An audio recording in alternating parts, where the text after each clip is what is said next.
Beowulf got ready, donned his war gear, indifferent to death. His mighty hand-forged, fine-webbed mail would soon meet with the menace underwater. It would keep the bone cage of his body safe. No enemy's clasps could crush him in it.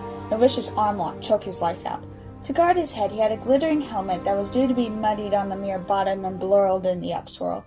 It was of beaten gold, princely headgear, hooped and hasped by a weaponsmith who had worked wonders in days gone by, and adored it with boar shapes. Since then it had resisted every sword.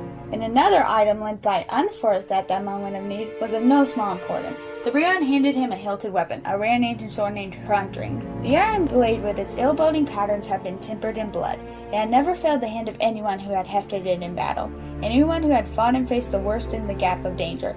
This was not the first time he had been called to perform heroic feats. When he lent that blade to the better swordsman, Unferth, the strong-built son of Ecglaf, could hardly have remembered the ranting speech he had made in his cups.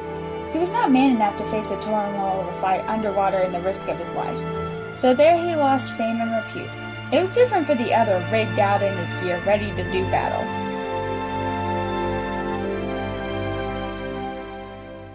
Beowulf, son of Ecthau, spoke. Wisest of kings, now that I have come to the point of action, I ask you to recall what we said earlier. That you, son of Halfdane, and good friend to retainers, that you, if I should fall and suffer death while serving your cause, would act like a father to me afterwards. If this combat kills me, take care of my young company, my comrades in arms, and be sure also, my beloved Hrothgar, to send Hygelac the treasures I received. Let the Lord of the Gates gaze on that gold. Let Hrethrel's son take note of it, and see that I found a ring giver of rare magnificence, and enjoyed the good of his generosity. And Unferth is to have what I inherited. To the far-famed man I bequeath my own sharp-horned, wave-sheen wonder-blade. With Hrunting I shall gain glory or die. After these words, the prince of the Weathergeats was impatient to be away and plunged suddenly. Without more ado, he dived into the heaving depths of the lake. It was the best part of a day before he could see the solid bottom. Quickly, the one who hunted those waters, who had scavenged and gone her gluttonous rounds for 100 seasons, sensed a human observing her outlandish lair from above. So she lunged and clutched and managed to catch him in her brutal grip, but his body for all that remained unscathed. The mesh of the chainmail saved him on the outside. Her savage talons failed to rip the web of his war shirt. Then once she touched bottom, the wolfish swimmer carried the ring-mailed prince to her court, so that for all his courage he could never use the weapons he carried, and a bewildered horde came at him from the depths. Droves of sea beasts who attacked with tusks and tore at his chainmail in a ghastly onslaught.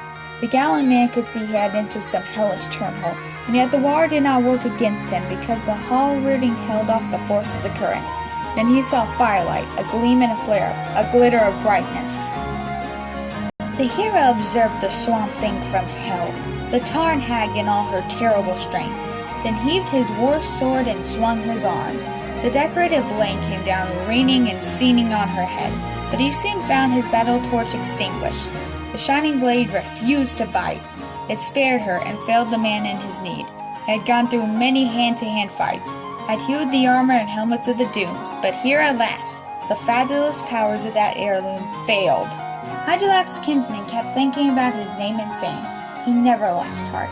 Then in a fury, he flung his sword away. The keen, inlaid, warm loops patterned steel was hurled to the ground.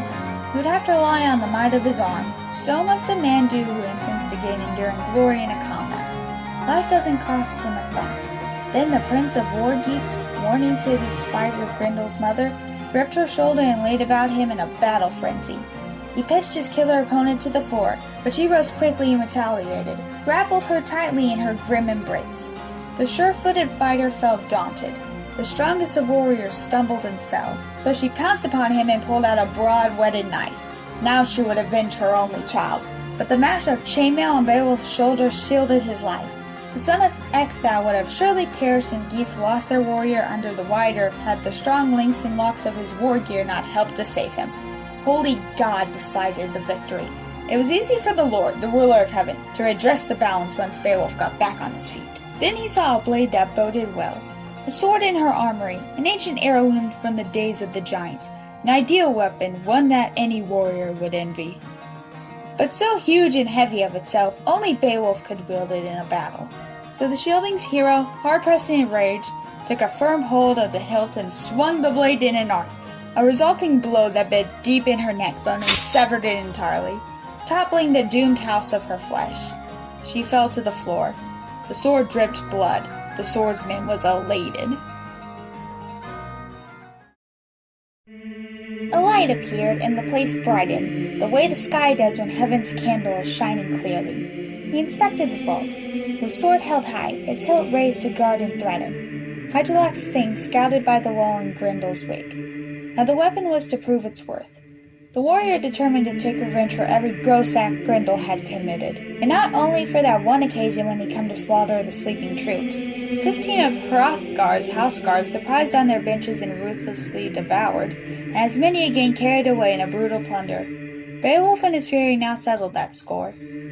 He saw the monster in his resting place, war-weary and wrecked, a lifeless corpse, a casualty of the battle in Heorot. The body gaped at the stroke dealt to it after death. Beowulf cut the corpse's head off.